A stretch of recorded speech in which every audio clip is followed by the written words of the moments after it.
of money to do a certain job and just do it and let the chips fall where they may. I think we make too much money to voice an opinion, but I'm not saying he's wrong. I think it's a different day and time, and it'll be interesting to see how the organization handles it. Here we go. That was Brett Favre talking about Deshaun Watson. Well, Watson's agent, David Mulugeta, clapped back tweeting this: Brett should probably stop throwing stones in that glass house he's sitting in. Meanwhile, here's what Dick Vermeil had to say about the Watson situation. I'm a little disappointed, to be honest with you, because, you know, the image that he has presented coming out of college and through the draft and through his career so far in Houston has been so positive. And I don't think this approach really reflects what he has presented over the past few years. So I'm disappointed, you know, and I just don't think we can, anybody, whether it be that football team or the other 31 teams, start allowing players to step in and make decisions, who runs them, who coaches them, and all these kinds of things. If you want to make all the decisions as an owner, then buy your own team. Then buy your own team. Stephen A., talk to me.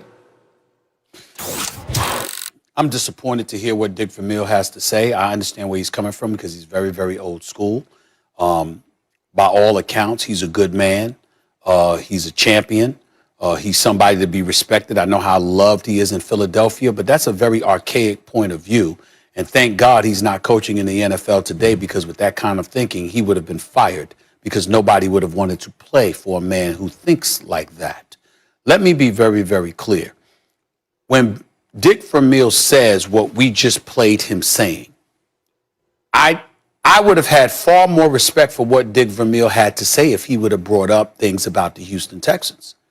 You talk about giving somebody a pass. You're so focused on Deshaun Watson and how he wants to make decisions or he wants to make moves, et cetera, and you're so dismissive of what he has to say in terms of, if you want to make all the decisions, then buy a team, knowing that it's a good old boys club. There's some African Americans out there with some dough that would love to put their resources together and own an NFL team. But guess what? You have to be allowed in.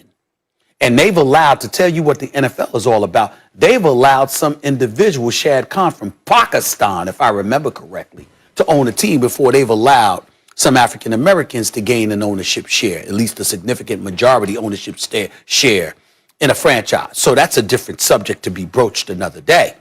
But what I'm saying about Dick Vermeil is, how do you not bring up what led Deshaun Watson to this point?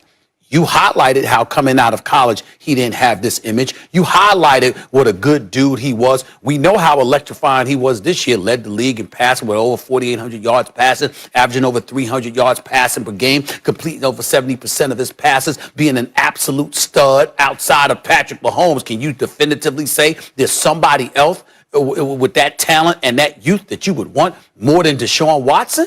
I mean, come on now.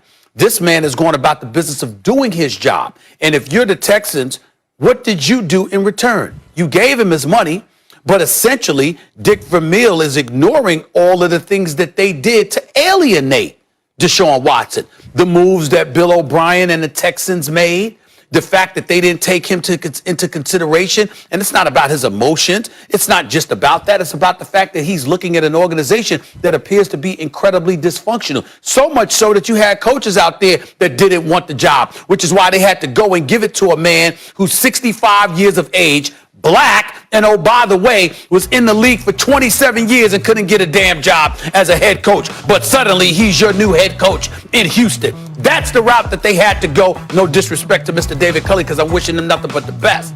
But the bottom line is that's the route you had to go, because other qualified candidates that had better reputations didn't even want the job. Dick Vermeil brings none of that up. He just goes the route of looking at the player and saying, excuse me, you know what? Essentially, shut up and play. We've heard this before. We didn't hear it when Brett Favre retired. He was threatening to retire on numerous occasions, holding the Green Bay Packers hostage, then retired and then unretired because he wanted to get traded, and ended up getting traded to the Jets because he really wanted to stay in the NFC North and they wouldn't oblige. So he went to the Jets for a year before ending up in Minnesota. We didn't hear anything then. We didn't hear anything when Carson Wentz essentially did the same damn thing to the Cincinnati Bengals. But Deshaun Watson does it. And now all hell's breaking loose and everybody's talking about how he's out of pocket. I wonder why that is. I don't know. I can guess, but I won't. I just wish that Dick Vermeil was a bit more expansive with his comments, as well as I wish Brett Favre was too. Stephen A., as you might say, let me put it more direct than you and take it to that place. Let's be honest about what's happening with Deshaun Watson. Look, the organization is a mess. It's dysfunctional. Bill O'Brien pulled a move with DeAndre Hopkins that obviously would enrage anyone who ever lived in Deshaun Watson's position.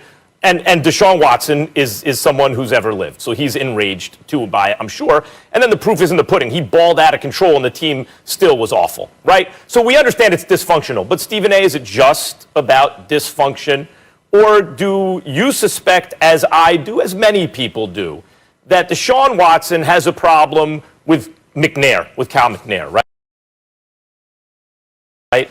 He has a problem. I don't think he thinks his heart is in the right place because of his politics and who he supports and what they stand for, because of the track record in the organization he hires, as was reported, for hundreds of thousands of dollars, a consulting firm who go get us the best people, and when the best people come back, and Stephen A., they ain't white, they go in a different direction, don't they?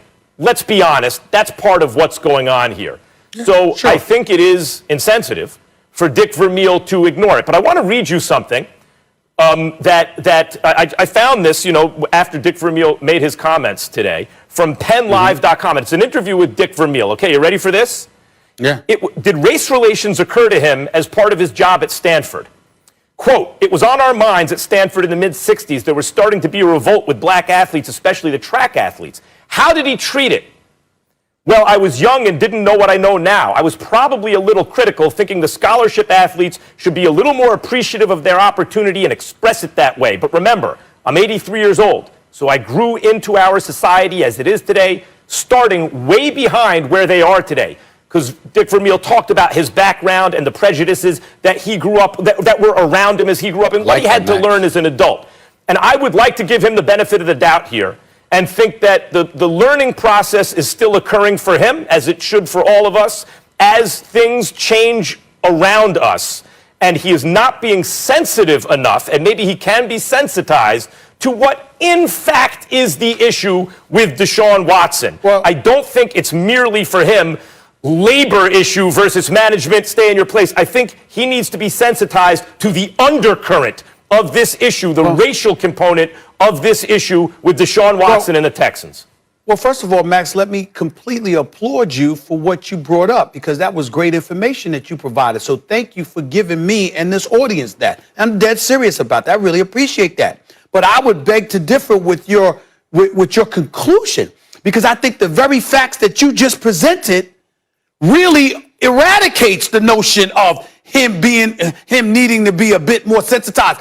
If you've acknowledged what you were in the 60s and how you had to grow with the times to elevate your level of appreciation for what was going on, what disenfranchised people from disenfranchised communities had to endure, et cetera, et cetera. No. How the hell do you forget that in the year 2020 to say what he said about Deshaun Watson? I think you're missing my point. He sounds like the same guy is what I'm trying to say. I appreciate I'm not saying you're that. saying it. I'm saying he sounds like the same guy that he described in the 60s. I appreciate what you're saying, but here's the distinction I'm making, Stephen A. There are overlapping issues here. There's the labor issue versus ownership, right? Hey, stay in your place labor. Right. And there's the overlapping issue that oftentimes in the NFL, labor is black and ownership is white. I think Dick Vermeil is focused on the labor stay in your place issue, and maybe, I'm hoping, not sensitized enough to the racial component of it. Now, if he has taken that into account too and still says what he says, then Dick Vermeil,